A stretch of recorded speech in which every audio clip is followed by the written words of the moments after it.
미국의 이란 핵시설 공급으로 글로벌 금융시장 불확실성이 커지면서 우리도 비상입니다. 우리 경제에 미칠 영향 등 자세히 알아볼 분 저희가 전화로 연결되어 있습니다. KDI 한국개발연구원 경제전망실장이시죠. 정규철 박사님입니다. 박사님 안녕하십니까? 네, 안녕하십니까? 예, 박사님.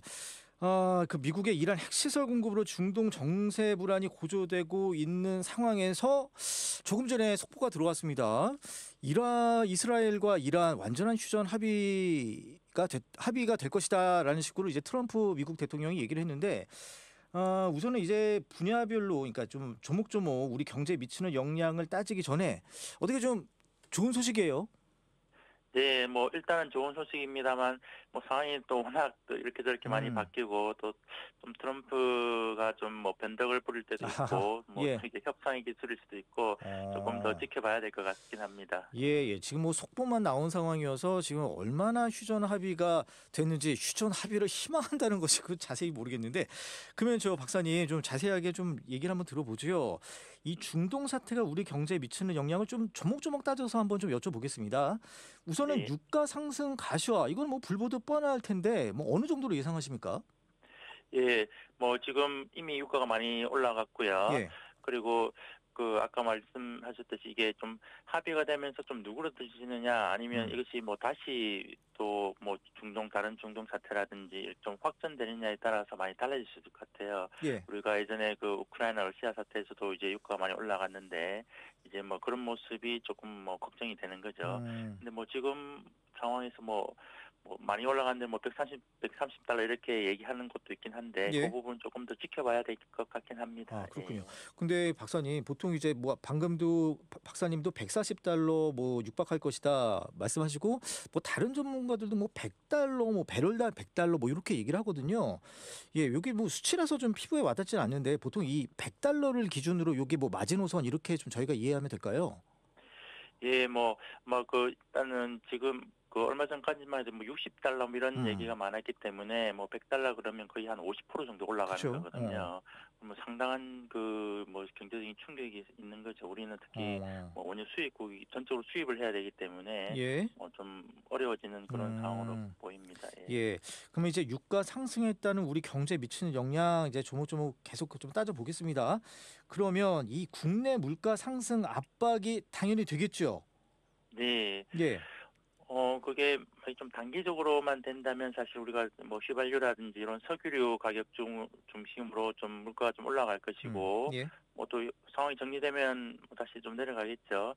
근데 저희가 좀 걱정하는 것은 이게 좀 장기화되는 것이거든요. 장기화되기 시작하면 예. 이제 유가가 이제 뭐 전기료나 뭐 다른 뭐 많은 비용으로 올라가게 되고, 예. 기업들도 뭐 일단은 상황을 좀 지켜보겠지만 뭐 이것이 장기화되면 뭐 가격을 올리지 않을 수 없거든요. 비용이 올라갔기 예. 때문에. 그러면 뭐 석유뿐만 아니라 그 물가 뭐 전반적으로 이제 올라가면서 인플레이션 압력이 뭐 생기는 거죠. 뭐 사실 뭐 거기서 끝나면 사실 좋긴 네. 한데 그 우리가 그 우크라이나 러시아 사태에서도 우리가 삼고 현상이라고 물가가 올라가고 그러면 또 물가가 올라갔기 때문에 또 뭐 중앙은행 한국은행에서는 또 금리를 올리고 예. 또 우리만 올라가는 게 아니라 딴 데서도 뭐 금리를 올리고 이렇게 하다 보면 예. 우리가 뭐 삼고 현상, 뭐 고물가, 고금리, 고환율 이런 게 좀 어려웠었거든요. 예. 2022년대 그때. 근데 이게 좀 장기화되면 다시 또 그 국면으로 들어갈 수 있을까 봐 좀 걱정이 되고 뭐 그렇게 안 되도록 좀 전쟁이 좀 빨리 끝났으면 좋겠다는 생각도 듭니다. 예. 예. 그 박사님 방금 이제 금리 얘기하셔가지고 이 물가 안정이 이제 통화 정책의 목표잖아요. 근데 지금 예. 한국은행이 금리 인하 기조에 들어갔는데 그러면 이제 금리 결정 움직임도 제한될 수밖에 없겠네요. 네, 아무래도 그 말씀하신 작년 말부터 좀 내리기 시작했는데 그 아마 그 물가가 올라가고 또 사람들의 그 물가에 대한 기대도 조금 더 높아지기 시작하면 예. 아무래도 한국은 그 기대를 눌러야 되기 때문에 사실 뭐 금리를 올려야 되는데 사실 그 이렇게 유가가 올라가는 거에 대해서 금리로 대응하기가 또 한편으로서 상당히 어렵기도 합니다. 왜냐하면 예. 유가 공급이 줄었는데 뭐 금리를 올린다고 공급이 늘 수는 없고 그렇다고 또 반대로 수요를 늘리면 또 수급 차질이 더 심하게 되기 때문에 예. 사실 대응하기가 좀 쉽지는 않습니다. 어. 지금 이게 경제적으로 좀 부정적인 충격이긴 한데 예. 뭐 금리를 올리면 뭐 경제가 좀 더 안 좋아지기도 하고 또 음. 그래서 금리를 내리려고 하니까 음음. 물가는 더 올라가고 이런 좀 예예. 우리가 상충관계라고 말을 하는데 아 예. 좀 뭐 어려운 그런 문제가 되겠습니다. 그거 예. 어떻게 해야 될지 참 모르겠네요, 진짜로. 그러면 저 박사님 이제 이 유가 상승에 따른 영향 계속 살펴보고 있는데 이게 금융 시장에도 영향이 있겠어요. 원달러 환율 당연히 이제 상승하는 게 좀 걱정이 됩니다. 예, 사실 좀 뭐 며칠간 좀 상승하기도 했고요. 예. 또 특히 그 금융시장은 또 워낙 또 빨리 이런 사태를 반영하기 음. 때문에 뭐 그 투자자들 입장에서는 이제 좀 더 안전자산인 뭐 어. 미국이라든지 이런 쪽으로 이제 좀 자금을 이동시킬 가능성이 있고, 예. 뭐 한국 입장에서 보면 이제 한국 자금이 좀 빠져나갈 수도 있기 어. 때문에 좀 환율도 좀 올라가고 뭐 주가에도 좀 부정적인 그런 모습이 지금 관측되고 있습니다. 그러니까 위험이 커질 때 말씀하신 대로 자산인 달러를 선호하게 되는 현상이 좀 크다 보니 그거는 이제 달러 강세라고 저희들이 얘기를 하잖아요. 그러니까 네. 상대적으로 우리 원화 가치가 하락되게 된다. 요렇게 이해하면 되는 거죠? 네, 맞습니다. 예. 예예. 그래요. 그러면 저 박사님 그러면 또 유가 상승이 또 불러올 여러 파장들 좀 살펴보면 이 또 내수 경기도 걱정이에요. 가뜩이나 위축된 우리 민간 소비 더욱 침체될 것 같습니다. 어떻게 보세요? 예, 아무래도 좀 가격이 올라가고 이게 좀 사실 뭐 유가가 올라간다고 해서 뭐 임금이 올라가는 것은 아니기 때문에 어. 사실 뭐 소득 측면의 실질적인 소득이 뭐 줄어들게 되는 거죠. 우리 흔히 예예. 뭐 임금만 오르고 물가만 올라가게 어. 되는 경우. 지금 뭐 소비 심리가 지금 좀 살아나고 있었는데, 예. 그리고 뭐 정부에서도 그런 노력을 많이 하고 있는데 음. 뭐 지금 이런 유가 상승은 아무래도 좀 부정적인 요인이 되겠죠. 예. 예. 근데 박사님 보통 이제 저희들이 일반적으로 얘기하기에 국제 정세가 좀 불확실하다 하면은 가계 소비 심리가 위축된다. 요게 뭐 약간 등식처럼 얘기들 하잖아요. 근데 예. 여기 근거가 있는 거예요? 뭐 돈 쓰는 음, 사람들은 계속 쓰던데요. 예, 아마 돈이 그 없어서 그런 거지. 좀 예. 그 아마 좀 전체적으로 보면 좀 고소득층은 좀 그래도 이런 충격을 좀그 받아들일 여유가 있는 반면에 예. 좀 저소득층은 이런 충격에 좀 더 취약하게 됩니다. 뭐 음. 보통 뭐 그런 경우가 많고, 예. 뭐 그리고 아마 고소득층도 그 뭐 충격이 좀 덜할 뿐이지 충격이 없지는 않을 것이고요. 음. 뭐 그런 측면에서 좀 가게 뭐 이런 그 큰 이벤트가 있으면 음. 가게 심리가 좀 위축되고 뭐 소비에도 어느 정도 영향을 받게 됩니다. 아 예. 뭐 하긴 그렇겠네요. 뭐 자동차 뭐를 많이들 다들 모시니까 뭐 유가가 음. 뭐 기름값이 올라가게 되면 그거만큼 또 뭐 식비를 줄이거나 뭐 이런 식으로 될 수는 있겠네요. 그래요. 네, 뭐 예예. 그걸 어떻게든지 뭐 대응을 해야겠죠, 가게 입장에서도. 예. 예예. 그럼 박사님 그럼 또 내수뿐만 아니라 우리 기업들 수익성 또 약화도 예상이 되는데 요게 좀 어떨까요? 예, 뭐 지금 뭐 단기적으로 이렇게 유가 올라간 거에 대해서는 이제 기업들이 이제 수익을 좀 깎아가면서 사실 대응을 하고 있는 예예. 대응할 수밖에 없을 것이고요. 아마 좀 장기화되면 음. 기업들이 마냥 수익성을 이제 포기하기는 좀 어려우니까 어. 또 그 비용의 일부를 또 가격을 올리면서 아 이렇게 뭐 일부 증가하게 될 그렇겠네요. 것이고, 그것을 이제 그러니까 유가 상승을 이제 가게와 기업이 좀 나눠지는 예. 뭐 그런 상황으로 가겠죠. 어. 예. 그 박사님 계속 이제 장기화 전쟁 장기화 얘기하시잖아요. 근데 보통 이제 네. 장기화의 어떤 기간이 어느 정도일까요? 그게 뭐 딱 정해진 어. 것은 아니지만 아마 사람들이 이제 좀 뭐 한 적어도 한 6개월, 뭐 음. 3개월, 6개월 정도 되면 이제 사람들이 좀 대비를 하기 시작해야 될 것 아. 같고요. 예. 뭐 실제로 뭐 1년 이상 이렇게 되면 이제 그때는 이제 그 기업들도 이제 그 유가 상승의 대부분을 이제 음. 가게에 뭐 전가하는 예. 뭐 그런 상황이 될 것으로 보입니다. 그렇군요.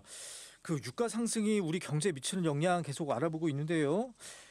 요즘 최근 상승 흐름을 보이던 주식 시장에도 당연히 영향을 줄 것 같습니다. 어떻게 보십니까? 예, 아무래도 이런 부정적인 소식이 있으면 뭐 음. 일단 심리가 좀 위축되는 경향이 있고, 예. 말씀하셨듯이 좀 뭐 주가라는 게 사실 기업 수익성에서 이제 많이 멀어질 수는 없고 연관되기 음. 때문에 이렇게 기업 수익성에 좀 안 좋은 영향이 있으면 뭐 예. 주가도 그에 뭐 대응해서 음. 그만큼 좀 좀 부정적인 좀 내려가는 뭐 그런 음. 모습이 이제 뭐 보통 관측이 되는 거죠. 예. 예. 그럼 박사님 보통 이렇게 주식 이런 국제적인 전쟁 이런 게 있으면 외국인 투자자들이 많이 이탈을 하잖아요. 예. 예. 그러면은 이 반도체 뭐 요런 것 때 이제 외국인 보유 비중이 많다 보니까 이제 그런 거 중심으로 좀 많이 영향이 있을까요? 뭐 반도체도 특히 그쵸. 특히 음. 이제 말씀드렸듯이 이제 안전자산 좀 더 음. 그 이런 충격에 좀 덜 취약한 자산이 이제 미국 자산이라든지 아니면 엔화 이쪽 예. 일본의 엔화 이런 쪽에 조금 더 그 몰릴 수 있기 때문에 음. 아무래도 한국 그 주식 뭐 특히 외국인 보유가 많은 주식을 중심으로 조금 더 그 부정적인 뭐 충격이 있을 수 있겠죠. 예. 예. 그럼 박사님 좀 계속 얘기를 좀 이어가 보면 이 이란에서는 호르무즈 해협을 봉쇄하겠다는 걸 이제 의회에서 의결을 했다는 거 아니겠습니까? 이제 어제 버전까지. 근데 이게 네. 만약에 호르무즈 해협이 봉쇄될 경우 그 어떤 타격이 예상이 됩니까? 우리 경제에?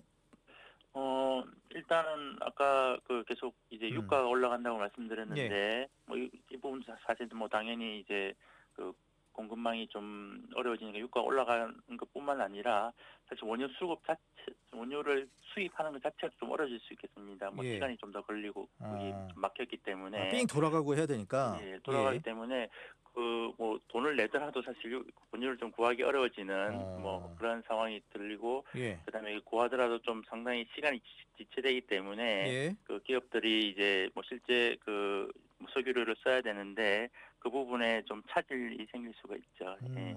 근데 이제 그나마 다행인 거는 우리나라가 뭐 이란이나 중동 지역에 우리 기업들이 그렇게 어떤 뭐 많은 뭐 수출 대상은 아니잖아요. 이란이나 중동 지역이.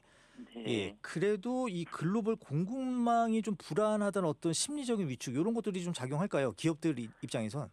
예, 기업들 입장에는 그것이 뭐 당연히 이제 위협이 되는 거죠. 일단 어. 뭐 그 뭐 석유를 구하지 못하면 생산 자체가 좀 이루어지지 못하기 때문에 예. 사실 예전에 그 코로나 때도 이제 자동차 업체들이 반도체를 못 구해서 좀 많이 음. 어려웠는데 음. 지금 뭐 호르무즈 해협에 그 대안을 찾고 있지만 그 사실 대안이 마땅치도 않은 상황이기 때문에 예. 뭐 기업들도 뭐 이 부분을 좀 많이 주시하고 있을 것 같습니다. 예. 근데 이 중동 문제가 매번 불거졌을 때 이 호르무즈 해협 봉쇄 이게 이제 매번 나오는 시나리오잖아요. 근데 네. 이제 뭐 일각에서는 호르무즈 해협 봉쇄를 하게 되면 뭐 이란이 재발등 찍기 아니겠냐. 그렇기 때문에 그럴 가능성이 없다라고 보여지는데 어떻게 실제로 이 그 봉쇄 가능성 뭐 있다고 보세요? 저는 좀 그 봉쇄가 좀 극단적이긴 합니다, 어. 사실은. 예. 이것이 뭐 자기 앞에 있는 그런 해협을 막는 것이기 때문에 사실 가장 피해가 보는 것은 뭐 이란인데요. 예. 뭐 그럼에도 불구하고 뭐 이란이 그 자국의 피해를 감수하고서라도 좀 글로벌 경제에 좀 위협을 한다든지 뭐 이런 좀 그 궁지에 몰리게 되면 뭐 칠 예. 수 있는 정책 같긴 한데요. 아마 그 하더라도 그렇게 오랜 기간 하기는 좀 어려울 것으로 보이긴 합니다. 예. 그렇군요. 이제 우리 정부 좀 대응책 좀 알아봐야 될 텐데요. 뭐 어제는 이재명 대통령이 수석 보좌관 회의를 해서도 관련해서 메시지를 냈고 그리고 정부도 이제 긴급 현안 점검에 나섰습니다. 어떻게 좀 보십니까? 뭐 이런 조치들 좀 효과가 있을까요? 예, 아마 그 우리가 지금 뭐 뭐라도 해야 되기 어. 때문에 뭐 할 수 있는 방안을 좀 찾아보긴 해야 되는데 예. 아까 말씀드린 사실 이게 뭐 쉽지는 않습니다. 우리가 뭐 직접 그 전쟁의 그 당사자도 아니고 예. 그다음에 그 원유를 뭐 전적으로 수입하는데 그 유가가 올라가는 거에 대해서 우리가 뭐 사실상 뭐 할 수 있는 게 많지는 않습니다. 아마 음. 국내적으로 한다든지 또는 아까 호르무즈 해협 그런 우회로를 좀 찾아봐야 되는데 예. 그것도 뭐 단기간에 하기는 좀 쉽지는 않을 것 같긴 합니다. 아, 예. 그렇군요. 박사님 끝으로 요거 하나만 더 여쭤볼게요. 이제 추경 얘기인데 이 추경 효과가 무색하게 이 중동 불안으로 이 추경의 어떤 그 뭐랄까 효과가 여튼 반감되지 않을까 좀 걱정이긴 합니다. 좀 어떻게 보십니까?